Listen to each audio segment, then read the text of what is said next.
Welcome to ఇహా. నేను మీ Shanvitha. Present మనతో పాటు సింధు మాతాజీ ఉన్నారు. అమ్మతో మాట్లాడి అనేక విషయాలు తెలుసుకుందాం. నమస్తే అమ్మ. నమస్తే అమ్మ. ఎలా ఉన్నారండి? బాగున్నాను అమ్మ. శ్రీచక్రం అంటారు. శ్రీచక్రం ఇంట్లో ఉంటే మంచిదా, లేదంటే ఏం జరుగుతుంది అసలు? ఓం శ్రీ గురుభ్యో నమః. ఓం శ్రీ మాత్రే నమః. శ్రీచక్రం అంటే ఏంటంటే, శ్రీ అంటే సంపద. శ్రీచక్రం అంటే ఏంటంటే సంపదను ఇచ్చేటటువంటిది. శ్రీ అంటే ఐశ్వర్యం, అంటే లక్ష్మీదేవి అని అర్థం అన్నమాట. మీకు ముఖ్యంగా లక్ష్మీదేవికి సంబంధించినటువంటి బీజాక్షరాల్లో శ్రీ ప్రధానంగా ఉంటుంది. ఏదైనా మనం శుభకార్యాలు చేసేటప్పుడు కూడా ఫస్ట్ శ్రీం అని రాస్తాం. అదే లలితాదేవికి హ్రీంకారం అంటే ఏంటంటే ఐశ్వర్యాన్ని ప్రసాదించే దేవత. అంటే లక్ష్మీ, సరస్వతి, పార్వతి ముగ్గురు కలిస్తే మహామాయ హ్రీంకారం బీజం అవుతుందన్నమాట. ఆ శక్తికి సంబంధించింది కూడా శ్రీచక్రం అనే అంటారు. అంటే శ్రీచక్రంలో 33 కోట్ల మంది దేవతలు ఉంటారు. అంటే మీకు శక్తి కోణాలు 5, శివ కోణాలు 4 ఉంటాయి. ఇవి అంటే శివుడు శక్తి అంటే అర్ధనారీశ్వర తత్వం కదా. ఇంకా అర్ధనారీశ్వర తత్వం అంటే 33 కోట్ల మంది దేవతలు వచ్చేస్తారు. కాబట్టి మీకు శ్రీచక్రం పూజ చేస్తే అందరి దేవతలకి పూజ చేసినటువంటి ఫలితం దక్కుతుందన్నమాట. శ్రీచక్రం దేనికి ఇండికేషన్ అంటే సమస్త బ్రహ్మాండానికి ఇండికేషన్. మనిషికి కూడా శ్రీచక్రం ఇండికేషన్. ఎలా అంటారా, మనిషిలో ఇప్పుడు నవావరణ పూజ అంటారు, 9 ఆవరణాలు. అదేవిధంగా మనిషి కూడా సహస్రార చక్రంలో బిందు ఉంటుంది, త్రికోణం అనేది ఆజ్ఞాచక్రంలో ఉంటుంది. అలాగా నవావరణం అనేది ఏర్పడిందనమాట. శ్రీచక్రం అంటే మానవ శరీరమే శ్రీచక్రం. అంటే శ్రీచక్రానికి ఉపాసన చేస్తే ఆ శక్తి మనలోకే వస్తుంది. మనమే లలితాదేవిలాగా అమ్మవారిలాగా అయిపోతామన్నమాట. శ్రీచక్ర ఉపాసన అంటే ఏంటి? అమ్మాయే అమ్మవారిలాగా మారిపోవడమే శ్రీచక్ర ఉపాసన. అంటే ఫస్ట్ బయట ఉన్నదానికి పూజ చేసి సడన్గా మీరే అమ్మవారు అంటే బిలీవ్ చేయరు కదా ఎవరు. నువ్వు దేవత అంటే మీరు నమ్మలేరు కదా. కాబట్టి ఫస్ట్ యంత్రంలో దేవతను చూపిస్తారు. మీరు యంత్రానికి పూజ చేసినా కూడా ఆ శక్తి మీకే అన్నమాట వచ్చేది. కాబట్టి ఆ అమ్మవారు శ్రీచక్రం అనేది ఐశ్వర్య స్వరూపం, శివస్వరూపం, శక్తి స్వరూపం. అమ్మవారు కానీ స్వామివారిని కానీ వద్దని ఎవరు అనుకుంటారు? ఎవరు అనుకోరు కదా. అమ్మవారి ఇంట్లో ఉంటే ఐశ్వర్యాన్ని ఆకర్షిస్తుంది. శ్రీచక్రం స్పెషాలిటీ ఏంటంటే వశీకరణ, సర్వజన వశీకరణ, ధనాకర్షణ, జనాకర్షణ ఇస్తుందన్నమాట. శత్రు సంహారం అంటే ఏంటంటే ఇప్పుడు మన మీద ఎవరన్నా మన ఫ్యామిలీని కూల్చాలని ప్లాన్లు వేస్తున్నారు అనుకోండి, వాళ్ళు ప్లాన్లు వేసేటప్పుడే పసిగట్టి వాళ్ళని దెబ్బ కొడుతుంది అన్నమాట. అంటే వాళ్ళకి యాక్షన్ తీసుకోకముందే రియాక్షన్ తీసుకుంటుంది. కాబట్టి అంత గొప్ప శక్తి. కాబట్టి శ్రీచక్ర ఆరాధన అనేది చాలా ప్రాముఖ్యత సంతరించుకుంది. ఎందుకంటే ప్రతి ఒక్కరికి బిజినెస్లలో ఏం కావాలి? జనాకర్షణ కావాలి. జనాలు బాగా వస్తే డబ్బు వస్తుంది. అందులోనూ శత్రు సంహారం అంటే ఎవరైనా మన బిజినెస్ని కూల్చాలని ప్లాన్ చేస్తున్నా, మన డెవలప్మెంట్ని తొక్కాలని ప్లాన్ చేస్తున్నా, వాళ్ళు ప్లాన్ చేసే ఆలోచన వచ్చే లోపలే దెబ్బ కొడుతుంది అన్నమాట. కాబట్టి శ్రీచక్ర ఆరాధన అనేది చాలా ఫేమస్ అయింది. కాబట్టి శ్రీచక్రం వద్దని ఎవరు అనుకుంటారు? ఎవరు అనుకోరు కదా. కాబట్టి శ్రీచక్రాన్ని ఎవరైనా ఆరాధించుకోవచ్చు. అమ్మవారి అనుగ్రహం పొందడానికి అందరూ అర్హత ఉంది. మీకు నవావరణ అర్చన అవి తెలియలేదు అనుకోండి, దేవి ఖడ్గమాల, లలిత సహస్రనామాలు ఉంటాయి. హ్యాపీగా చిన్న శ్రీచక్రం పంచలోహాలు కానీ స్తోమత ఉన్నవారు బంగారం వెండిలో కానీ చేయించుకొని పెట్టుకొని కుంకుమార్చన చేసినా కూడా అమ్మవారు బాగా సంతృప్తి చెందుతుంది. అమ్మవారికి తాంబూలం అంటే చాలా ఇష్టం అన్నమాట. తాంబూలం స్వీకరిస్తుంది శ్రీచక్రం, కుంకుమార్చన స్వీకరిస్తుంది. కాబట్టి హ్యాపీగా శ్రీచక్రానికి మీరు కుంకుమార్చన ఖడ్గమాలతో చేసుకోవచ్చు. లలిత సహస్రనామాలు, త్రిశతి అన్నీ ఉంటాయి. మంచి జరుగుతుంది కానీ చెడేం జరగదు. అమ్మవారు ఎప్పుడు మనకు చెడు చేయదు. కాకపోతే అపవిత్రంగా ఉంచకూడదు. ఒక పెద్ద కరెంటు ఎలక్ట్రిసిటీ ట్రాన్స్ఫార్మర్ ఇంట్లో తెచ్చి పెట్టుకుంటున్నాం అనుకోండి, ప్రికాషన్స్ తీసుకుంటాం కదా. కాబట్టి కొన్ని నియమాలు పాటించుకోవాలి. అమ్మవారు ఉన్నప్పుడు ఇప్పుడు మన ఇంట్లో ఒక పిఎంఓ సిఎంఓ వచ్చి కూర్చున్నారు అనుకోండి, మనం కొన్ని ప్రికాషన్స్ పాటిస్తాం కదా. కాబట్టి అంత పెద్ద అమ్మవారిని తెచ్చి ఇంట్లో పెట్టుకున్నప్పుడు దానికి తగిన నియమాలు కొన్ని పాటించుకోవాలన్నమాట. బాగా ఇంట్రెస్ట్ ఉన్న వాళ్ళు గురువుల ద్వారా కొన్ని విషయాలు తెలుసుకొని శ్రీచక్రాన్ని ఆరాధించుకుంటే మంచి బెనిఫిట్స్ వస్తాయి. డబ్బు కావాలని ఎవరికి ఉండదు. బాగా విపరీతమైనటువంటి జన ధనాకర్షణ ఉంటుంది శ్రీచక్రంలో. కాబట్టి చాలామంది బిజినెస్ ఏరియాస్లో కూడా పెట్టుకొని ఆరాధిస్తూ ఉంటారు. నేను చాలా గమనించాను హైదరాబాద్లో పెద్ద పెద్ద హోటల్స్లో కొన్ని ప్రదేశాల్లో పూజారంలో శ్రీచక్రం ఉండడం గమనించాను అనమాట. హోటల్స్లో కాకుండా ఇంట్లో కూడా పెట్టుకోవచ్చు, కానీ హోటల్స్లో పూజ రూమ్ ఉంటుంది కదా, పెద్ద హోటల్స్లో పూజ రూమ్లో శ్రీచక్రాన్ని నేను గమనించాను. చాలా విపరీతమైన ధనాకర్షణ కూడా ఉందన్నమాట. కాబట్టి ఏంటంటే బిజినెస్ ఏరియాస్లో కూడా మంచిగా పూజ ప్లేస్ అనేది క్రియేట్ చేసుకొని ఆరాధించుకోవచ్చు అమ్మవారిని, ఎలాంటి ఇబ్బంది ఉండదు. అక్కడైతే విపరీతమైన జనం ఉన్నారు. ఓకే, ఇంట్లో కూడా ఎలాంటి సందేహం లేకుండా పూజలు చేసి పెట్టుకోవచ్చు. అమ్మవారిని వద్దని ఎవరు అనుకుంటారు? ఇంట్లో లక్ష్మీదేవి వచ్చి కూర్చుంటే డబ్బుని ఆకర్షిస్తుంది. ఎవరు వద్దనుకోరు కదా డబ్బుని. ఐశ్వర్యం అంటే డబ్బే కాదు, ఆరోగ్యం కూడా. ఆరోగ్యాన్ని ఇస్తుంది, ఐశ్వర్యాన్ని ఇస్తుంది అమ్మవారు. అమ్మ, కర్మ పాపాలు పోవాలంటే ఏం చేయాలమ్మా? మామూలుగా మనకి భూమి మీద జన్మ తీసుకున్న వాళ్ళే ఖచ్చితంగా కొంత పాపం ఉన్న వాళ్ళే జన్మ తీసుకుంటారు. ఓకే. ఎక్కువగా పాపం ఉన్న వాళ్ళు ఏంటంటే నరకానికి వెళ్తారు. ఎక్కువ పుణ్యం ఉన్న వాళ్ళు పుణ్యం అయ్యేంత వరకు స్వర్గంలో ఉంటారు. పాపము పుణ్యం, కొంత పాపం కొంత పుణ్యం చేసుకున్న వాళ్ళు భూమి మీద పుడతారు. ఆల్రెడీ భూమి అనేది కర్మ భూమి. మనం చేసుకున్న దాన్ని కొంత అనుభవించడానికే భూమి మీద పుడతారు. ఆటోమేటిక్గా భూమి మీద పుట్టిన వాళ్ళకి అందరికీ పాపం అనేది ఉంటుంది. కాబట్టి మన ఆత్మని పవిత్రం చేసే అవకాశం కూడా ఉంటుంది. ఇప్పుడు జంతువులు ఉన్నాయి, వాటి జ్ఞానం లేదు మోక్షం పొందడానికి. కాబట్టి ఏంటంటే భూమి మీద పుట్టిన ప్రతి ఒక్కరికి కొంత పాప పుణ్యాలు అనేవి ఉంటాయి. కాబట్టి చక్కగా ఇప్పుడు మీకు కలియుగంలో ఏంటంటే నామస్మరణ అంటే స్వామివారి అష్టాక్షరి కావచ్చు, ద్వాదశాక్షరి, ఓం నమో భగవతే వాసుదేవాయ, ఈ మంత్రం ఎవరైతే కలియుగంలో జపిస్తారో వాళ్ళకి పాపాలు అనేవి అంటవు, ప్రయోగాలు కూడా పనిచేయవు. చాలా మందికి తెలియదు ఈ విషయం. చాలా పవర్ఫుల్ మంత్రం, మంత్రాలలోకెల్లా చాలా పవర్ఫుల్ మంత్రం ఈ మంత్రం. ప్రయోగం అనేది ఆ వ్యక్తి మీద పనిచేయదు. చాలామంది బ్లాక్ మ్యాజిక్స్ చేస్తూ ఉంటారు కదా, అలాంటివేవి పనిచేయవు కృష్ణ మంత్రం జపించే వాళ్ళ మీద. ఈ నామాలు జపించుకోవచ్చు, రామనామం జపించవచ్చు, హనుమంతుడిది జపించవచ్చు. కర్మ అనేది కరుగుతుంది నామజపాల వల్ల. ఇంకా ఇంట్రెస్ట్ ఉన్న వాళ్ళు గురువుల దగ్గరికి వెళ్ళి దీక్షలు తీసుకోవచ్చు, దానివల్ల కూడా పాపం పోతుంది. దానం వల్ల కూడా పాపం పోతుంది అన్నమాట. కాబట్టి ఎలాంటి ఇబ్బంది లేకుండా భగవన్ నామస్మరణ చేసుకోవడం, పూజలు వ్రతాలు అనేది చేసుకోవడం అనేది చాలా ఉత్తమమైన పద్ధతి. ఇంకా కష్టాల్లో ఉన్న వాళ్ళు ఉంటారు, అనాథ పిల్లలు కానీ లేని వాళ్ళకి కానీ దానం చేయడం, సహాయం చేయడం ద్వారా కూడా కర్మ ఈజీగా కరిగిపోతుంది. కొంతమంది అనుకుంటారు దేవుడు కనిపించట్లేదు కదా పూజలు ఎందుకు అని. అలాంటి వాళ్ళు మానవ సేవ చేసుకోవచ్చు, గో సేవ చేసుకోవచ్చు, గోవులకి జంతువులకి వీటికి సేవ చేసుకోవచ్చు. వాటిల్లో కూడా భగవంతుడు ఉంటాడు కాబట్టి మీరు చేసే సేవ ఖచ్చితంగా భగవంతుడిని చేరుతుంది. కాబట్టి ఈ విధంగా నామస్మరణ, గోసేవ, అనాథ పిల్లలకు కానీ ముసలి వాళ్ళకి కానీ లేని వాళ్ళకి దానం చేయడం, మనకు ఉన్నంతలో, దానికోసమే అప్పులు చేయాల్సిన పని లేదు, ఉన్నంతలో దానం చేయడం అనేది చాలా ఉత్తమమైన ప్రక్రియలు కర్మను కరిగించుకోవడంలో. ఓకే అమ్మ, ఎక్కువ పాపాలు చేసిన వాళ్ళు ఎక్కువ రోజులు అంటే ఎక్కువ సంవత్సరాలు బ్రతుకుతారు అనేసి అంటూ ఉంటారు, అది నిజమేనా అమ్మ? మరి పుణ్యం చేసిన వాళ్ళు తొందరగా చనిపోవడం, పాపాలు చేసిన వాళ్ళు ఎక్కువగా ఉండడం అది కేవలం నానుడు మాత్రమే. పుట్టేటప్పుడే మన డెత్ కూడా డిసైడ్ అయ్యి భూమి మీద పుడతారన్నమాట. మామూలుగా మీరు ఈ డెత్, బర్త్ వీటి గురించి తెలుసుకోవాలంటే గరుడ పురాణం రెఫరెన్స్ గరుడ పురాణంలో ఉంటుంది. ఏ విధమైనటువంటి పాపాలు చేసిన వాళ్ళు ఏ విధంగా మరణిస్తారు, తర్వాత వాళ్ళ జీవితం మరణం తర్వాత ఎలా ఉంటుంది, ఆత్మ ఎన్ని దశల్లో శరీరాన్ని విడి ఉన్నత లోకాలకు వెళ్తుంది, నరకానికి ఎలా వెళ్తుంది, స్వర్గానికి ఎలా వెళ్తుంది, తర్వాత బాధలన్నీ అనిపించిన తర్వాత భూమి మీద ఎలా జన్మ తీసుకుంటుంది అని గరుడ పురాణంలో ఉంటుందన్నమాట.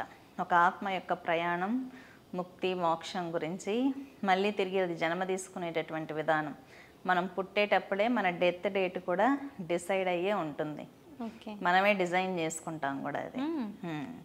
కాబట్టి ఈ విషయాలన్నీ తెలుసుకోవాలి బాగా డీప్గా అన్నప్పుడు గరుడ పురాణాన్ని చదివితే అది ప్రామాణికమైనటువంటి గ్రంథం కాబట్టి సరిపోతుంది. ఇప్పుడు గరుడ పురాణం చదవడం వల్ల నాది నేను తెలుసుకోవచ్చు అంటారా? మరి గరుడ పురాణం చదవడం వల్ల ఆత్మజ్ఞానం వస్తుంది, పాప భీతి అంటే పాపం చేయాలంటే ఫస్ట్ భయం వేస్తుంది అన్నమాట. వాటిలో శిక్షలు ఉంటాయి. మీకు తెలుసు కదా, ఇంతకుముందు అపరిచితుడు అనే సినిమాలో చూపించుంటారు. గరుడ పురాణంలో ఇటువంటి శిక్షలు, కుంభీపాకం, ఇటువంటి క్రిమి భోజనం ఇలాంటివన్నీ ఉంటాయి. అవన్నీ గరుడ పురాణానికి సంబంధించి రెఫరెన్స్లే అన్నమాట. వీటి వారి గురించి డీటెయిల్డ్గా తెలుసుకోవాలంటే బుక్ చదవచ్చు. దాంట్లో మనం పాపం చేయాలంటే భయం వేస్తుంది. ఓకే, మనం ఈ పాపం చేస్తే ఈ శిక్ష ఉంటుందా అని. చాలామందికి ఏంటంటే చనిపోతాం కదా, బాడీ ఉండదు కదా, వాళ్ళు శిక్షలు వేస్తే మన మీద ఎలా పనిచేస్తుంది అని అనుకుంటూ ఉంటారు సిల్లీగా. అటువంటి వాళ్ళు ఏంటంటే చనిపోయిన తర్వాత యాతనా శరీరం అనేది ఏర్పడుతుంది. యాతనా శరీరం అంటే ఏంటి? వాళ్ళు కొడుతుంటే పెయిన్ వస్తుంది కానీ చనిపోం. ఓకే. ఎంతసేపు కొడుతూనే ఉంటారు కొరడాలతో, ఎంతసేపు కాలుస్తూ ఉంటారు, నూనెలో వేపుతూ ఉంటారు మన ఆత్మను. ఆ పెయిన్ అంతా అనుభవించాలి. అనుభవించి అనుభవించి అనుభవించి ఎన్ని సంవత్సరాలు చేసిన పాపాలు అనుభవిస్తారో తెలియదు అన్నమాట. ఫస్ట్ పాపం చేయాలంటే భయం వేస్తుంది. గరుడ పురాణం అనేది ప్రతి ఒక్కరూ చదవాల్సినటువంటి గ్రంథం. కనీసం కొంచెం పాపం చేయాలన్నా భయపడతారు. నిజంగానే అది జరుగుతుంది. ఎందుకంటే నేను చేసినటువంటి సాధనలో మనిషి చనిపోయిన తర్వాత ఎంత బాధపడతాడో నేను చూశాను. చాలామంది ఆత్మలు, సోల్స్ గురించి ఎక్స్పీరియన్స్ అవ్వలేరు. నార్మల్ హ్యూమన్స్ కదా. నేను ఇక్కడికి వచ్చినప్పుడు కొన్ని ఆత్మలు మనుషులను ఆవహిస్తే వదిలించుకోవడానికి వస్తారు మా దగ్గరికి పీఠానికి. మనది ఖాళీ పీఠం కాబట్టి ఎక్కువ మంది ప్రేతాత్మలను వదిలించుకోవడానికి వస్తారు ఇక్కడ. కొన్ని వేల మందికి క్యూర్ చేసాం ఇక్కడ. ఆ టైంలో ఆత్మలు ఆవాహన అవుతాయి కదా వంటి మీదకి, అవి చెప్తూ ఉంటాయి, నేను రాంగ్ మెడిసిన్ వల్ల చనిపోయాను, నాకు సరిగ్గా అంత్యక్రియలు చేయలేదు, నేను ఆ బాధ, పెయిన్ ఇప్పుడు అనుభవిస్తూనే ఉన్నాను ఆత్మరూపంలో, నాకు మోక్షం లేదు అని. చనిపోయిన తర్వాత కూడా మనిషికి సుఖం ఉండదన్నమాట. నాకు అప్పుడు అర్థమైంది, ఓకే చాలామంది కష్టాలు ఉంటే చనిపోవాలనుకుంటారు, వీళ్ళ ఆత్మలకి పాపం సుఖం లేదనమాట. వాళ్ళు చెప్తూ ఉంటాయి, మాకు ఆకలేస్తుంది, మాకు దప్పికేస్తుంది, మేము తినలేకపోతున్నాము. ఆత్మలు చెప్తాయి వదిలించేటప్పుడు, మాకు భోజనం కావాలి అంటాయి, వాటర్ కావాలి అంటాయి, మేము ఇలా చనిపోయాం అలా చనిపోయాం, మాకు ఆ బాధ ఉండిపోయింది, ఇలా ఉంటాయి. వాళ్ళ ఫ్యామిలీ మెంబర్స్ ఏంటి, డబ్బులు బిగించుకోవడం కోసం వాళ్ళకి అంత్యక్రియలు సరిగ్గా చేయరనమాట. అందుకే ఇంట్లో వాళ్ళు కూడా కొంచెం మంచోళ్ళు అయి ఉండాలి. మంచి కుటుంబంలో చనిపోతే కనీసం మోక్షం అన్నా వస్తుంది. మాకు అంత్యక్రియలు సరిగ్గా చేయలేదు, అక్కడ కూడా మిగిల్చుకుందాం, డబ్బులు మిగిల్చుకుందామని చివరిలో పిండ ప్రదానాలు చేయడం, అవన్నీ ఎవరు చేయట్లా ఈ జనరేషన్లో. పాపం వాళ్ళు కొట్టుకుంటూ ఉన్నారు ఆత్మరూపంలో, ఎవరు పట్టించుకుంటారు? అందుకే మంచి కుటుంబాల్లో జన్మించి ఇంట్లో అందరినీ కొంచెం మంచిగా పెట్టుకుంటే, కనీసం పిల్లల్ని, తోడబుట్టిన వాళ్ళను, కన్న తల్లిదండ్రుల్లో మంచిగా పెట్టుకుంటే చనిపోయిన తర్వాత అన్న సుఖం ఉంటుంది. కొట్టుకుంటున్నాయి ఆత్మలు పిండ ప్రదానాలు సరిగ్గా చేసేవాళ్ళాక. మేము చాలా వరకు యజ్ఞాలు చేసి వాటికి దివ్యత్వాన్ని ప్రసాదించామన్నమాట. మంత్ర జపం చేసి జపాలు దారిపోయడం, ఎక్కడన్నా మంచి జన్మ, ఉత్తమ జన్మలు తీసుకోమని, ఇలాంటివన్నీ ఉంటాయి. అంటే మళ్ళీ వాళ్ళు జన్మ తీసుకుంటారా? తీసుకుంటారు. మనం యజ్ఞం చేసి వాళ్ళకి శక్తి దారపోస్తే ఎక్కడో చోట మళ్ళీ జన్మ తీసుకోవడము, లేకపోతే ఆ పెయిన్, మనిషి చివర్లో చనిపోతారు కదా, ఆ చివర్లో ఏ మూడ్ స్వింగ్లో ఉంటారో అదే స్టేట్లో ఉండిపోతుంది ఆత్మ. ఓకే. నాకు ఎలా తెలుసు అంటే, ఒక అమ్మాయి కిరోసిన్ పోసుకొని కాల్చుకొని చనిపోయింది. అమ్మాయి వేరే అమ్మాయిని ఆవహించింది అన్నమాట. అమ్మాయి నాకు మంటలు మంటలు మంటలు అని అరుస్తూ ఉంది. ఎందుకు ఈ అమ్మాయి మంటలో నరుస్తుందంటే, నేను కిరోసిన్ పోసుకొని కాల్చుకొని చనిపోయాను, నాకు ఒళ్ళంతా మంటలు వస్తున్నాయి అనేది. ఓకే. నాకు అప్పుడు అర్థమైంది, చనిపోయేది కూడా సుఖంగా చనిపోవాలి, ఎలా పడితే అలా చనిపోయారు అనుకోండి. అంటే ఇట్లా మంటలలో లేదంటే యాక్సిడెంట్లో అలా చనిపోతే అలానే ఉంటుంది ఆత్మలో, ఆ పెయిన్ అలాగే ఉంటాయి, ఆత్మలు ఘోషిస్తూ ఉంటాయి. అందుకే నారాయణ బలి అని ఇస్తారు వాళ్ళకి. ఈ సూసైడ్ చేసుకుని చనిపోతారు పెళ్ళికి ముందు, అలాంటి వాళ్ళకంతా నారాయణ బలి అనేది ఉంటుందన్నమాట. నాకు అవన్నీ చూసినప్పుడు సమస్యలు ఉన్న వాళ్ళంతా సూసైడ్స్ చేసుకుంటారు, పాపం వాళ్ళకి తెలియదు మళ్ళీ కూడా నరకం ఉంటుందని అని అనిపించింది. చాలామందికి ఇవి తెలియవు. నార్మల్ హ్యూమన్స్ ఏమనుకుంటారంటే చనిపోయారు, హ్యాపీ, వాళ్ళు చనిపోయారు, చనిపోయిన అతనికి ఖర్చు పెట్టాలా, కర్మకాండాలు చేయాలా, లేకపోతే పిండ ప్రదానాలు చేయాలా, మేము ఎందుకు చేయాలి? ఇప్పుడు 4 కొడుకులు ఉన్నారనుకోండి, ఆస్తి కోసం కొట్టుకొని సరిగ్గా తలకొరువు కూడా పెట్టట్లే ఈ మధ్య. అలాంటి వాళ్ళకి ఏంటి, తల్లి ఆత్మ తండ్రి ఆత్మ ఘోషిస్తూ ఉంటుంది బాధతో. వాళ్ళు పాపం ఊర్ధ్వలోకాలకు వెళ్ళే శక్తి ఉండదు వాళ్ళకి. పెట్టాలి కదా, కాకులకు భోజనం పెట్టడమో ఏదో చేస్తూ ఉంటారు. అవన్నీ సరిగ్గా క్రతువులు నిర్వహిస్తే వాళ్ళ ఆత్మ శాంతిస్తుంది. లేకపోతే అది ఘోషిస్తూ ఉంటుంది, వీళ్ళకి డెవలప్మెంట్ ఉండదు అన్నమాట. ఖచ్చితంగా ఆ ఇంట్లో కొడుకులు, వాళ్ళ కొడుకులు మంచి స్థాయికి వెళ్ళట్లేదంటే ఖచ్చితంగా పితృశాపాలు, పితృదోషాలు ఉంటాయి. బతుకున్నప్పుడు అన్నం పెట్టరు, చనిపోయిన తర్వాత సరిగ్గా తలకొరవి పెట్టడాలు ఈ కార్యక్రమాలు చేయరు. దీనివల్ల ఏంటంటే చనిపోయాక కూడా మనిషి ఆత్మకి సుఖం లేదు. మళ్ళీ ఎప్పుడో ఎక్కడో ఎవరో మంచోడు పుడితే ఫ్యామిలీస్లో వాళ్ళు కానీ ఏదైనా పితృదేవతలకు సంబంధించినవి చేసినప్పుడు వీళ్ళు మోక్షం పొందుతారన్నమాట. కాబట్టి అందుకే మన పిల్లల్ని కొంచెం సాంప్రదాయకంగా పెంచుకోవాలి. కల్చర్ అని స్పీడ్ కల్చర్ అలవాటు చేసామనుకోండి, మనం చనిపోయాక కూడా మనకే మోక్షం ఉండదు. కొంచెం సాంప్రదాయాలు, కట్టుబాట్లు అన్నీ అలవాటు చేయాలి, కొన్ని క్రతువులు. పితృదోషం పోవాలంటే మరి ఏం చేయాలమ్మా? పితృదేవతలకి మీకు సంక్రాంతి పండుగ వస్తుంది, ఐడియా ఉందా? సంక్రాంతి పండుగప్పుడు పెద్దలకి బట్టలు పెడతారు. బట్టలు పెట్టడము, వాళ్ళకి భోజనం పెట్టడం, వాళ్ళకి ఇష్టమైన వంటలు చేయిస్తారు ఆ రోజు పితృదేవతలకి. సంవత్సరానికి ఒకసారి అది చేసుకోవాలి. చేసుకుంటే వీళ్ళ పిల్లలు, మనవాళ్ళు, వాళ్ళందరూ చాలా బాగుంటారన్నమాట. ఎందుకంటే పితృదేవతలకు సంవత్సరంలో ఒక్కసారి భోజనం పెడితే వాళ్ళకి సంవత్సరం అంతా కలిపితే ఒక్కరోజు వాళ్ళకి పితృదేవతా లోకంలో రోజుకు ఒకసారి భోజనం తిన్నట్టు అన్నమాట వాళ్ళకి. కాబట్టి ప్రతి సంవత్సరం మీరు పెట్టుకుంటే చాలా మంచిది. అమావాస్యలో కూడా కొంతమంది పితృదేవతలకి, మహాలయ అమావాస్యల్లో కూడా చేస్తూ ఉంటారు. పితృదేవతలకి యజ్ఞం చేస్తారు, కొంత పిండ ప్రదానాలు చేసేవాళ్ళు ఉంటారు. గయా అని ఉంటుంది, ఇటువంటివి వాటికి పుణ్యక్షేత్రాలకు వెళ్ళి చేసేవాళ్ళు ఉంటారు. అలా చేసుకోవడం అనేది చాలా ఉత్తమమైనటువంటి ప్రక్రియలు. మన డాడీ వాళ్ళ డాడీకి పెట్టకపోయినా సరే మనవడికి ఎఫెక్ట్ ఉంటుంది. కాబట్టి మన పెద్దలు, మా ఇంట్లో ఆచారం లేదండి, మా నాన్న చేయలేదు, వాళ్ళ నాన్న చేయలేదంటే నువ్వు చేసుకుంటే నువ్వు బాగుంటావు. కాబట్టి పితృదేవతలు అనేవాళ్ళు ఇంపార్టెంట్ అన్నమాట. ఎందుకంటే మన నాన్న, మన తాత మనం బాగుండాలని అనుకుంటారు. మరి దేవతలన్నా లేటుగా రియాక్ట్ అవుతారు, పితృదేవతలు అలా కాదు. వాళ్ళకి చాలా డిజైర్ ఉంటుంది, మా పిల్లలు, వాళ్ళ పిల్లలు బాగా ఎదగాలని.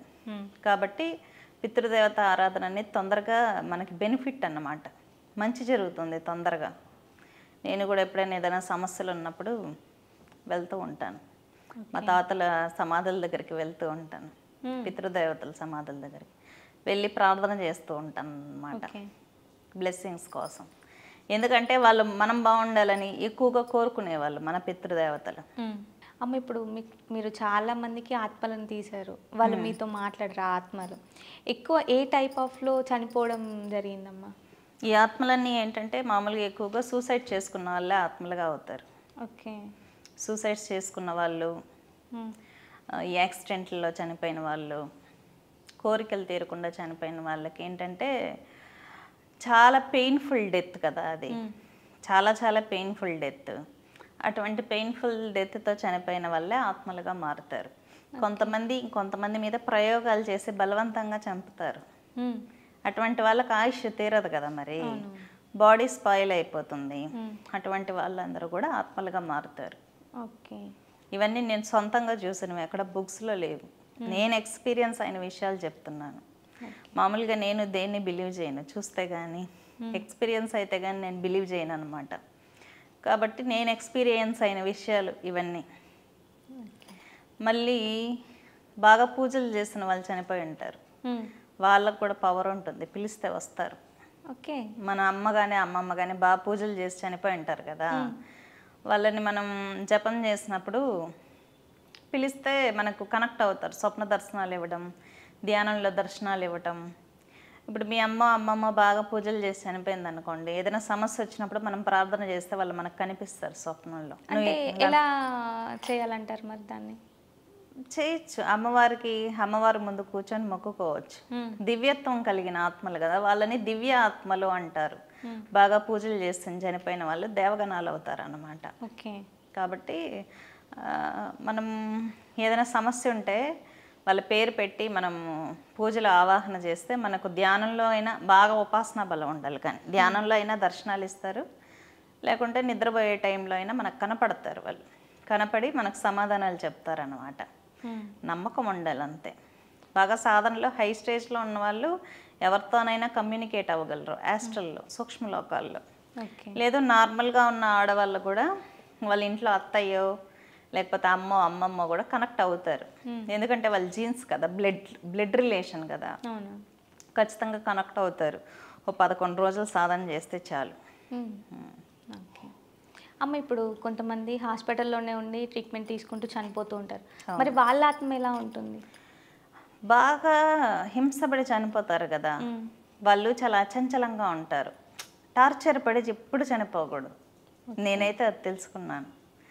అందుకే నామజపము, రామనామము ఏదో ఒకటి చేసుకోండి అని ఎందుకు చెప్తానంటే, చనిపోయే మూమెంట్ అనేది ఎప్పుడు ఘోరంగా ఉండకూడదు. సుఖంగా మనం ప్రాణాన్ని వదిలేయాలి. లేదు పోరాటం జరిగిందా, మనకి ఇంక అక్కడ మోక్షం లేదు, మళ్ళీ మళ్ళీ జన్మలు తీసుకోవాలి, లేదా ప్రేతయోనిలో కూడా జన్మ తీసుకోవాల్సి ఉంటుంది. అది చాలా పెద్ద టార్చర్. చనిపోయామా హ్యాపీ అని అనుకోవడానికి లేదు అక్కడ. అది ఇంకా హింస అన్నమాట. అందుకే బ్రతికున్నప్పుడే హ్యాపీగా పూజలు చేసుకొని కొంతన్న శక్తి ఉందనుకోండి, సుఖంగా అయినా ప్రాణం వదులుతాం. పోరాటం చేస్తూ చనిపోకూడదు. సో బ్రతికున్నప్పుడు మంచి జరగాలని పూజలు చేస్తూ ఉంటారు. ప్రతిరోజు పూజలు చేస్తూ ఉంటారు. ప్రతిరోజు పూజ చేయాలంటే తలస్నానం తప్పకుండా చేయాలని అంటారు. ప్రతిరోజు తలస్నానం చేసి పూజ చేయడం వల్ల ఏం జరుగుతుందమ్మా? లేడీసు పాపటిలో గంగాదేవి ఉంటుంది అంటారు. వారంలో మంగళవారం, శుక్రవారం హెడ్ బాత్ చేస్తే సరిపోతుంది. రోజు తలస్నానం చేయాల్సిన అవసరం లేదు. పాపట్లో గంగాదేవి ఉంటుంది అంటారు కాబట్టి పాపట్లో సింధూరం ధరిస్తారనమాట లేడీస్. కాబట్టి ఏంటంటే రోజు తలస్నానాలు ఏం అవసరం లేదు. మానసిక శుద్ధి, ఆత్మశుద్ధి, శరీర శుద్ధి అనేది పూజకి చాలా ఇంపార్టెంట్ అయినటువంటి విషయాలు అన్నమాట. మనం చేసే పూజ భక్తితో ప్రేమతో చేస్తే దేవత ఖచ్చితంగా స్వీకరిస్తుంది. ఇప్పుడు అఘోరాలు ఉన్నారు, వాళ్ళు రోజు స్నానం చేస్తున్నారా? లేదుగా. వాళ్ళ తత్వం చాలా హై పిచ్లో ఉంటుంది. కానీ వాళ్ళతో మనం కంపేర్ చేసుకోలేం. కానీ భక్తి అనేది ఎక్స్ట్రీమ్గా ఉంటే దేవతలు ఏం పట్టించుకోరు. లక్ష్మీదేవికి అయితే ఖచ్చితంగా నీట్గా ఉండాలి. మనం స్నానం చేసి ఉండాలి ఖచ్చితంగా. లక్ష్మీదేవి పూజ చేయాలంటే పూజ రూమ్ కూడా చాలా క్లీన్గా ఉండాలి. ఎక్కడ స్మెల్ రాకూడదు, చాలా నీట్గా ఉండాలి. అప్పుడే అమ్మవారు వస్తుంది ఇంట్లోకి. మిగిలిన దేవతలు ఎలా ఉన్నా పర్లేదు, కానీ లక్ష్మీదేవికి మాత్రం చాలా క్లాస్గా ఉండాలన్నమాట. అది పెళ్ళైన వాళ్ళంటే సింధూరం పెట్టుకుంటారు కాబట్టి పర్లేదు, తలస్నానం చేయకు. ఇన్ కేస్ ఎవరైనా అమ్మాయిలు, పెళ్ళి కాని అమ్మాయిలు పూజలు చేయాలి, భక్తి బాగా ఉంది, పూజలు చేయాలి అని అంటే హ్యాపీగా స్నానం చేసి చేసుకోవచ్చు. తలస్నానం చేసుకోవచ్చు. అంటే డైలీ పూజ చేసే అలవాటు ఉండే వాళ్ళు డైలీ చేసుకోవాల్సిన అవసరం లేదు. మంగళవారం, శుక్రవారం తలస్నానం చేసినా, బాడీ బాత్ చేసినా చాలు. ఓకే. ఇన్ కేస్ పురుషులు ఒకవేళ ప్రతిరోజు తలస్నానం చేసి పూజలు చేయొచ్చు అంటారు? పురుషులకి ఏంటంటే చేసుకోవచ్చు, వాళ్ళ ఇష్టం. అది ప్రతిరోజు తలస్నానం చేయాలన్న నియమం ఎక్కడా లేదు. ఇంతకుముందు అయితే నదులలో, సరస్సులు ఉండేవి కాబట్టి చేసేవాళ్ళు, సంధ్యావందనం అన్నీ చేసేవాళ్ళు. ఇప్పుడు అలాంటి సౌకర్యం ఏమీ లేదు కదా. బాడీ బాత్ చేసినా ఎటువంటి ఇబ్బంది లేదు. స్నానం అయితే ఖచ్చితంగా చేయాలి, బాడీ బాత్ ఖచ్చితంగా చేయాలి. ఓకే. అమ్మ, గడపకు పూజ చేయడం వల్ల ఏం జరుగుతుంది? గడపకి పూజ చేయడం అనేది ఏంటంటే బయట క్రిములు లోపలికి రావు. ఓకేనా? మామూలుగా గడపలు ఏంటంటే ఇంతకుముందు పసుపు ఎందుకు రాస్తామంటే యాంటీ బ్యాక్టీరియల్, లక్ష్మీదేవి స్వరూపంగా భావిస్తాం మనం గడపని. గడప లక్ష్మి అంటారు. అందుకే బాగా అలంకరిస్తారనమాట. ఎందుకంటే బయట క్రిములు కానీ కీటకాలు కానీ దురదృష్టం కానీ ఇంట్లోకి ప్రవేశించకుండా. ఇప్పుడు దరిద్ర దేవత ఉంది, ఏ గడపకైతే పసుపు కుంకుమలతో అలరారుతూ ఉంటుందో ఆ ఇంట్లో దరిద్ర దేవత అడుగు పెట్టదన్నమాట. మంగళకరంగా ఉంది ఇల్లు అని చెప్పి వెళ్ళిపోతుంది. ఎక్కడ లక్ష్మి ఉంటే అక్కడ జ్యేష్ఠాదేవి ఉండదు, ఎక్కడ జ్యేష్ఠాదేవి ఉంటే అక్కడ లక్ష్మి ఉండదు. మా ఇంట్లో లక్ష్మి ఉంది అని చెప్పడానికి సూచన. ఓకే. మరి కొంతమంది ఇప్పుడు బిజీ షెడ్యూల్స్లలో సో జాబ్కి వెళ్ళాలి అనేసి తొందరగా పనులు చేసుకొని వెళ్ళిపోవడం జరుగుతుంటుంది. ఏదో వారంలో ఒకరోజు గడపకి బొట్టు పెడుతూ ఉంటారు. మరి వాళ్ళ ఇంటికి లక్ష్మీదేవి వెళ్తుందా అమ్మ? ఖచ్చితంగా. ఎందుకంటే బాగా హైజీనిక్గా ఉన్న ఇల్లు, పూజలు వ్రతాలు బాగా నిర్వహిస్తున్నటువంటి ఇంట్లో ఖచ్చితంగా లక్ష్మి ఉంటుంది. మామూలుగా వారానికి ఒక్కసారి గడపకు పూజ చేస్తే సరిపోతుంది, ఎలాంటి ఇబ్బంది ఉండదు. వారానికి ఒకసారి చేసుకున్నా చాలు, మంగళవారం శుక్రవారం చేసుకున్నా బెస్టే. ఇంకా శివపురాణం అంటే ఏంటమ్మా? శివపురాణం అంటే ఏంటంటే మామూలుగా వ్యాసుల వారు మ్మ్. ఒక్కో దేవతకు సంబంధించి ఒక్కొక్క పురాణాన్ని రచించున్నారు. మ్మ్. శివపురాణం స్పెషాలిటీ ఏంటంటే శివలింగం ఎలా ఉద్భవించింది, లింగోద్భవ రహస్యం, మ్మ్. శివుని యొక్క తత్వం, శివుడు ఏంటి, శివునికి సంబంధించినటువంటి తత్వం ఏంటి, అసలు స్వామివారు లీలలేంటి అని తెలిపేది శివపురాణం అన్నమాట. మీకు శివపురాణంలో ఉంటుంది శివలింగం ఎలా ఉద్భవించింది మ్మ్. అనేటటువంటి విషయాలన్నీ శివపురాణంలో ఉంటాయన్నమాట. అలాగే చాలా పురాణాలు రచించున్నారు వ్యాసుల వారు. కాబట్టి ఆయా దేవత తత్వం తెలుసుకోవాలి, ఎలా ఉద్భవించారు, విశేషాలు తెలుసుకోవాలంటే మనం ఆయా గ్రంథాలు ఫాలో అయితే సరిపోతుంది. మ్మ్. ఇప్పుడు యూట్యూబ్ వచ్చాక ఒక్కొక్కరు ఒక్కొక్క సంబంధించి ఎక్స్ప్లెనేషన్ ఇస్తున్నారు కాబట్టి వాటికి రెఫరెన్స్లు ఉండాలి కదా. శివునికి సంబంధించినటువంటి రెఫరెన్స్లన్నీ శివపురాణంలో ఉంటుందన్నమాట. కాబట్టి దాన్ని రిఫరెన్స్గా తీసుకుంటాం. ఓకే. అమ్మవారికి బలిస్తూ ఉంటారు ఊర్లో కానివ్వండి, లేదంటే సిటీలో కానివ్వండి. అమ్మవారికి పూజ చేసుకున్నప్పుడు అమ్మవారు అనగానే చాలామంది దేవతలు ఉన్నారు. అసలు అమ్మవారికి బలి ఎందుకు ఇవ్వాలంటారు? ముఖ్యంగా ఏంటంటే మనం బలుల గురించి మాట్లాడుకోవాలంటే ఫస్ట్ రెఫరెన్స్ ఉండాలి. మ్మ్. బలులకు రెఫరెన్స్ అనేది ఎక్కడ ఉంది? కాళికా పురాణంలో ఉంది. మ్మ్. రుద్రోధ్యాయం అంటారు, 68 to 70 మ్మ్. వీటిలో ఉంది ఏమేం బలి ఇవ్వాలి, ఎందుకు ఇవ్వాలి, ఎలా ఇవ్వాలి అనేది. మామూలుగా బలుల విషయంలో మీకు గౌరీదేవికి బలి చెప్పలేదు, మ్మ్. కాళికాదేవికి మాత్రమే బలులు చెప్పబడి ఉన్నవన్నమాట. కాళికాదేవికి బలులు చెప్పబడి ఉన్నవి కాబట్టి ఈ బలుల వ్యవహారం మొత్తం కాళికా పురాణంలో ఉంటుంది. అమ్మవారికి తమ్ముడు ఉంటాడు బేతాళుడు. బేతాళుడు ఎవరు? ప్రేతాత్మలకి ఆత్మలకి రాజు. రాజు. ఓకే. అంటే కంట్రోల్లో ఉంటాయి. బేతాళుడు కంట్రోల్లో ప్రేతాత్మలన్నీ ఉంటాయి. మరి వాటికి ఆకలి వేస్తుంది కదా, ఫుడ్ ఎవరు పెట్టాలి? వాళ్ళు మదర్ పెట్టాలి. మ్మ్. భూత ప్రేత పిశాచ గణాలకు మదర్ ఎవరు? కాళికాదేవి. ఓకే. మరి వాళ్ళు ఫుడ్ పెట్టాలంటే అమ్మవారు ఏం చేస్తుంది? బలి కోరుతుంది. అమ్మవారు తీసుకోదు బలి. మ్మ్. ఎవరికి ఇస్తుంది? పిల్లల కోసం. అవి తాగి ఏం చేస్తాయి? శాంతిస్తాయి, ఎవరిని పీడించవన్నమాట. ఇప్పుడు నిన్ను ప్రయోగం పట్టి పీడిస్తుంది అనుకుందాం. నువ్వు కాళికాదేవి టెంపుల్లో వెళ్ళి బలిచ్చావనుకో, నీ మీద ఉండే దుష్ట శక్తి వెళ్ళి బ్లడ్ మీద పడుతుంది, మ్మ్. నిన్ను వదిలేస్తుంది కదా. అమ్మవారు అక్కడ తొక్కి పెడుతుంది అన్నమాట ఓకే. ఆ నెగిటివ్ ఎనర్జీని. అంటే అమ్మవారు బలి తీసుకుంటుందా ఇక్కడ? లేదు, పిల్లల కోసం అవి ఇస్తుంది. అవి బలులు తీసుకొని అక్కడ బలిపీఠం దగ్గర శాంతిస్తున్నాయి, నిన్ను వదిలేస్తున్నాయి. అంటే ఇది ఎవరైనా బలి ఇవ్వచ్చా అమ్మ మరి? కొంతమంది మొక్కుకుంటారు. మ్మ్. శక్తి ఉపాసకులు ఏంటంటే ఇస్తారు శక్తి పూజలలో ఓకే. కొన్ని నెగిటివ్ ఎనర్జీలని క్లియర్ చేయడానికి ఇస్తారు. పాపం వాటికి కూడా ఏం తెలియదు. కొంతమంది తాంత్రికులు ఏం చేస్తారంటే ప్రేతాత్మల్ని కంట్రోల్లోకి తెచ్చుకుంటారు మంత్రాల ద్వారా. మ్మ్. ప్రేతాత్మలకి ఓన్ మైండ్ ఉండదు కదా, మ్మ్. మంత్రాలకి వెళ్ళిపోతాయి, బలిస్తే తింటాయి, పాపం ఆకలేస్తూ ఉంటుంది. మ్మ్. సరే బలిచ్చాడు కదా అంటే ఇన్స్ట్రక్షన్స్ ఇస్తాడు తాంత్రికుడు, వెళ్ళి అతన్ని పీడించు, అతన్ని యాక్సిడెంట్ చేసాయని చెప్పి ఇన్స్ట్రక్షన్ ఒక సాఫ్ట్వేర్కి సెట్ చేస్తాడు మంత్రాలతో, ఓకే. వదులుతాడు. పాపం దానికి కూడా ఏం తెలియదు, వెళ్ళి చేసేస్తారు. వెళ్ళి చేయడమే అది దాని పని అన్నమాట. మ్మ్. అతను ఏదైనా పుణ్యం చేసుకున్నాడు అనుకోండి, తిరుగుతూనే ఉంటుంది కొట్టకుండా. ఓకే. సో అతను పుణ్యం పోయింది అనుకోండి, దెబ్బ కొట్టేస్తుంది. అప్పుడేంటి, హెల్త్ బాగాలేదని టెంపుల్స్కి వెళ్ళినప్పుడు ఇంకా అమ్మవారి టెంపుల్స్లో ఇచ్చినప్పుడు ఏంటంటే నెగిటివ్ క్లియర్ అవుతుంది అంతే, అంతకుమించి ఏం లేదు. కాళికాదేవి అంటేనే అమ్మో కాళికాదేవి అని రూపం చూసినా కానీ భయం వేస్తుంది. కానీ కాళికాదేవికి కొన్ని ప్లేసెస్లలో పూజలు చేస్తూ ఉంటారు. మనం ఇంట్లో కూడా పూజ చేయొచ్చు అంటారా అమ్మ మరి? చేయొచ్చు, ఎందుకంటే భద్రకాళి ఉంది కేరళలో 8 తర్వాత చేస్తారు. ప్రతి ఇంట్లోనూ భద్రకాళి పూజ జరుగుతుంది. ఓకే. దక్షిణ కాళి అంటే శివుడి మీద కుడికాలు పెట్టిన దేవత. ఈ దక్షిణ కాళీ దేవిని, భద్రకాళీ దేవిని ఇంట్లో ఎవరైనా పూజ చేసుకోవచ్చు. శ్మశాన కాళి అంటారా, శ్మశాన కాళి అమ్మవారిని ఉపాసకులు మాత్రమే ఇంట్లో పెట్టి పూజ చేస్తారు. ఎందుకంటే శ్మశాన కాళి అసిస్టెంట్లు ఎవరు? భూత ప్రేత పిశాచ గణాలు. అవన్నీ వచ్చి ఇంట్లో తిరుగుతాయి. ఉపాసకుడు అనుకోండి కంట్రోల్ చేస్తాడు. మామూలు ఆడవాళ్ళు భయపడతారుగా, అమ్మ బ్లాక్గా ఏదో కనిపిస్తుంది, వైట్గా ఏమో కనిపిస్తుందని. వాళ్ళందరూ అమ్మవారి పరివారం అన్నమాట.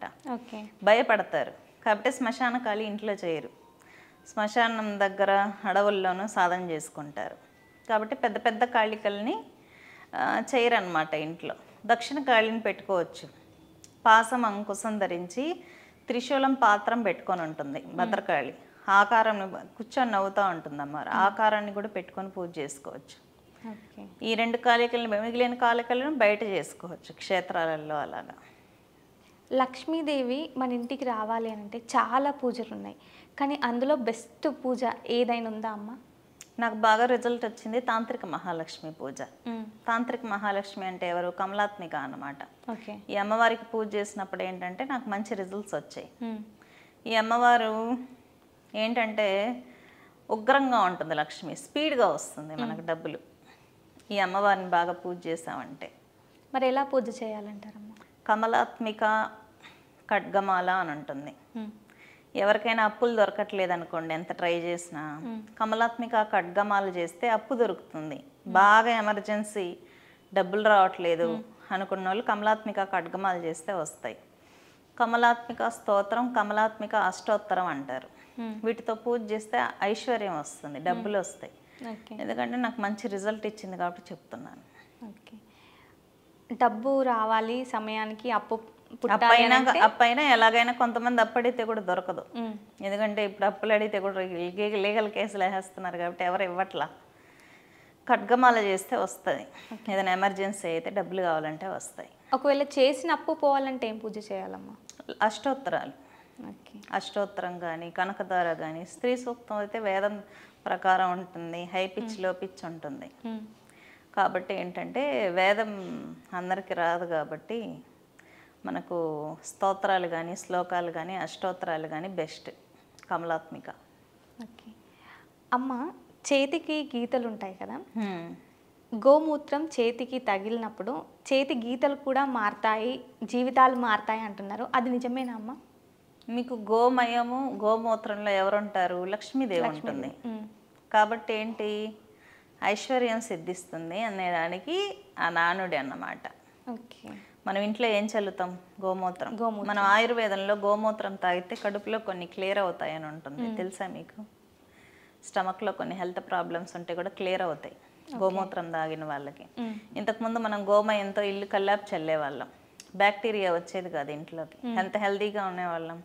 ఇప్పుడు ఏంటి, అంత స్ప్రేస్ కొట్టుకుంటున్నాం చేతికి, దానివల్ల ఎంత సైడ్ ఎఫెక్ట్స్. మీరు విలేజ్లలో ఎప్పుడైనా స్కిన్ అలర్జీస్ చూసారా? చాలా తక్కువ చూస్తాం. తక్కువ. ఇప్పుడు ఎక్కువ. ప్రతిదానికి చేతులు వాష్ చేసుకోవాలి. గోమయం గోమూత్రంలో లక్ష్మి అలా ఉంటుంది మరి శక్తి. అమ్మ, కౌలాచారం అంటే ఏంటమ్మా? మనం చేసేటటువంటి పూజా పద్ధతి. అంటే ఇప్పుడు శివుణ్ణి పార్వతీదేవిని గృహస్థ దేవతగా శివ కుటుంబంతో ఆరాధించడమే కౌలాచారం అంటారు. చాలామందికి పెళ్ళిళ్ళు అయి ఉంటాయి, పెళ్ళైన ఆడవాళ్ళకు కూడా సూపర్ న్యాచురల్ పవర్స్ కావాలి అని ఉంటుంది, భర్తతో కూడా ఉండాలని ఉంటుంది. చాలామంది అపోహలు ఏంటి అంటే బ్రహ్మచర్యం పాటిస్తేనే శక్తులు వస్తాయి లేకపోతే రావు అని అనుకుంటూ ఉంటారు. పెళ్ళైన ఆడవాళ్ళు కూడా, పెళ్ళైన మగవాళ్ళు కూడా హ్యాపీగా సంసార జీవితం చేస్తూ కౌళాచారంలో సాధన చేస్తే వాళ్ళకి పవర్స్ వస్తే వాళ్ళు మోక్షం పొందొచ్చు. ఆ ఆచారాన్ని కౌళ ఆచారం అంటారు. కుల ప్లస్ అకుల కౌళ అయిందనమాట. కుల అంటే ఎవరు? అమ్మవారు. అకుల అంటే స్వామివారు అన్నమాట. కాబట్టి ఈ ఆచారాన్ని కౌళాచారం అంటే శివశక్తుల యొక్క ఆచారం అంటారు. ఈ ఆచారంలో సాధనలు చేస్తే ఏమవుతుందంటే మూలాధారంలో ఉండే శక్తి సహస్రారానికి వెళ్ళి అమ్మవారు దర్శనాలు ఇవ్వడం అనేది జరుగుతుందన్నమాట. ఆ ప్రాసెస్, ఆ సాధనా పద్ధతిని కౌళ ఆచారం అంటారు. ఇంతకుముందు ఒకప్పుడు మోక్షం పొందడానికి దీక్షలన్నీ బ్రాహ్మణులకే ఉండేవి, బ్రాహ్మణేతరులకి ఏమీ లేవు కదా. అప్పుడు మన పండితులు బాగా ఆలోచించి ఇటువంటి ఆచారాలు అనేది సమాజంలో తీసుకురావడం జరిగిందన్నమాట. ఓకే. ఆగమాస్ అంటే ఏంటమ్మా? అమ్మవారికి శాక్తేయ ఆగమాస్ అంటే ఏంటి? మామూలుగా ఆగమాస్ అంటే ఏంటంటే పూజా పద్ధతి. ఇప్పుడు ఎవరు పడితే వాళ్ళు యూట్యూబ్స్లో ఎలా పడితే అలా పూజలు చెప్తున్నారు, రెఫరెన్స్లు ఉండాలి కదా. కాబట్టి మనం ఏదైనా పూజ చేయాలంటే రెఫరెన్స్ ఏంటి? ఆగమాస్ అనేది రెఫరెన్స్ అన్నమాట.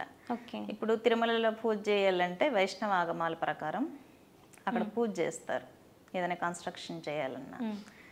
ఆగమాల్లో ఏంటంటే క్రియాపాద, చర్యాపాద, జ్ఞానపాద అని ఇలా ఉంటాయి, 4 పాదాలు ఉంటాయి. వాటిలో ఏంటంటే శాక్తేయ ఆగమాల్లో అమ్మవారి గుడి, ఏ అమ్మవారి గుడి ఎలా కట్టాలి, విగ్రహం ఎంత ఎత్తులో పెట్టాలి, యంత్రం ఎలా పెట్టాలి, ప్రతిష్ఠ ఎలా చేయాలి, మంత్రం ఎలా చదవాలి, సాధన అనేది ఎలా చేయాలి అనేది ఆగమాలు రెఫరెన్స్. ఓకే. ఎలా పూజ చేయాలి ఎలా చేయకూడదని ఆగమాస్లో ఉంటాయి. ఇప్పుడు శాక్తేయ ఆగమాలు ఉన్నాయి.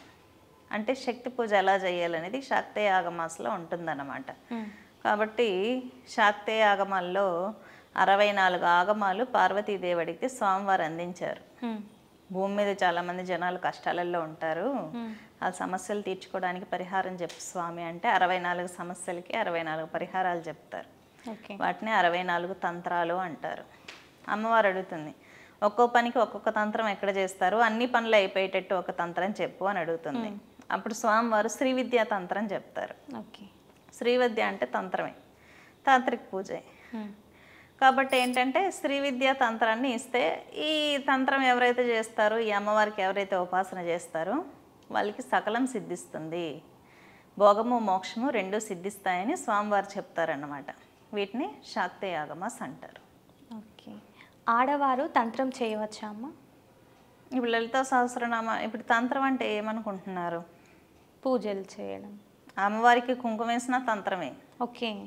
అమ్మవారికి పుష్పం వేసినా తంత్రమే. మనం చేసే పనిని తంత్రం అంటారు, మనం జపించేదాన్ని మంత్రం అంటారు. యంత్రం అనేది దేవత యొక్క శరీరం లాంటిది. యంత్రాన్ని మంత్రంతో అనుసంధానం చేస్తే ప్రాణం వచ్చినట్లు. వాటికి చేసే ఉపచారమే తంత్రం అంటారు. తంత్రం అంటే చేసే పని. ఓకే.